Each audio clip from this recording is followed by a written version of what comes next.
Hello everyone, welcome back to wealth mastery with Ajith. போன வீடியோல கம்பவுண்டிங்கால உங்க பணத்தை எப்படி லாங் டர்ம்ல எக்ஸ்பெனன்ஷியலா க்ரோ பண்றதுங்கிறத பார்த்தோம். பணம் வளரணும்னா உங்களுக்கு பணம் முதல்ல தேவையில்ல. அந்த பணத்தை எப்படி எஃபெக்டிவா சேர்க்கறதுங்கிறதுக்கு தான் பட்ஜெட்டிங் யூஸ் ஆகும். பட்ஜெட்டிங்னு சொன்னாலே எல்லாருமே என்னடா என் செலவழிக்கிறதுக்கு ஒரு ரெஸ்ட்ரிக்ஷனை கொண்டு வரானேன்னு யோசிப்பாங்க. பட் நம்ம ஒரு பெரிய ஆள் எடுத்துக்காட்டா எடுத்துக்கோமே, ஒரு அம்பானியா இருந்தாலும் சரி, ஒரு டாட்டாவா இருந்தாலும் சரி, ஒரு அதானியா இருந்தாலும் சரி, அவங்க கம்பெனியை ப்ராப்பரா ரன் பண்றதுக்கு அவங்க ஒரு பட்ஜெட்டிங் போடுவாங்க. அந்த பட்ஜெட்டிங்ல இருக்கிற எக்ஸஸை தான் அவங்க தேவைகளுக்கு ஸ்பெண்ட் பண்ணுவாங்க. பட்ஜெட்டிங்கை சிம்பிளா சொல்ல போனோம்னா உங்க கேஷ் ஃப்ளோஸ், அதாவது பணத்தோட இன்ஃப்ளோ அண்ட் அவுட்ஃப்ளோவை ட்ராக் பண்றது தான் பட்ஜெட்டிங். இதை எதுக்கு நீங்க முக்கியமா தெரிஞ்சுக்கணும்னா, இதை தெரிஞ்சுக்கிட்டாதான் எதுல நீங்க அதிகமா செலவழிக்கிறீங்க, எதுல தேவையில்லாம செலவழிக்கிறீங்க, எதை குறைக்கலாம் அப்படின்ட்டு தெரிஞ்சுக்கிட்டு ஜாஸ்தி இன்ட்ரெஸ்ட் உள்ள லோன்ஸ் அடைக்கலாம். அப்படி இல்லைன்னா உங்க இன்வெஸ்ட்மெண்ட்டை ஸ்டார்ட் பண்ணலாம். இல்லைன்னா கூட ஒரு எமர்ஜென்சி ஃபண்டை கூட நீங்க ஸ்லோவா ஸ்டார்ட் பண்ண ஆரம்பிக்கலாம்.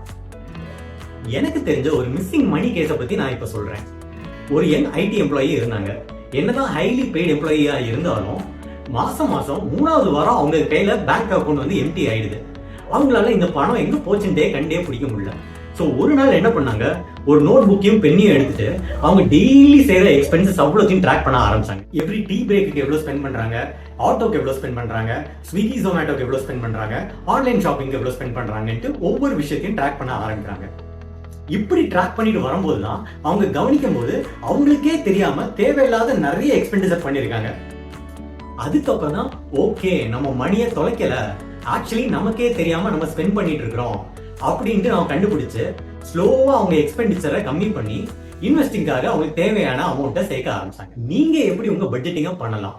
ஃபர்ஸ்ட், நீங்க பண்ற எல்லா எக்ஸ்பென்சஸையும் ஒரு நோட்லயோ இல்லைன்னா ஒரு எக்ஸல் ஷீட்லயோ அப்படியே இல்லைன்னா ஒரு பட்ஜெட் ட்ராக்கிங் ஆப்லயோ நீங்க வந்து நோட் டவுன் பண்ணி வைங்க.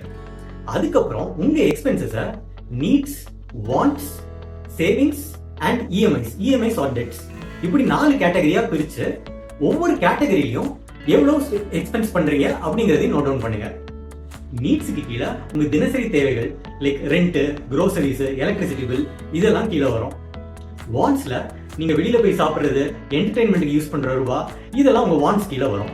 சேவிங்ஸ்ல நீங்க இன்வெஸ்டிங்ஸோ இல்லாட்டி சேவிங்ஸ்க்கோ சேர்த்து வைக்கிறது.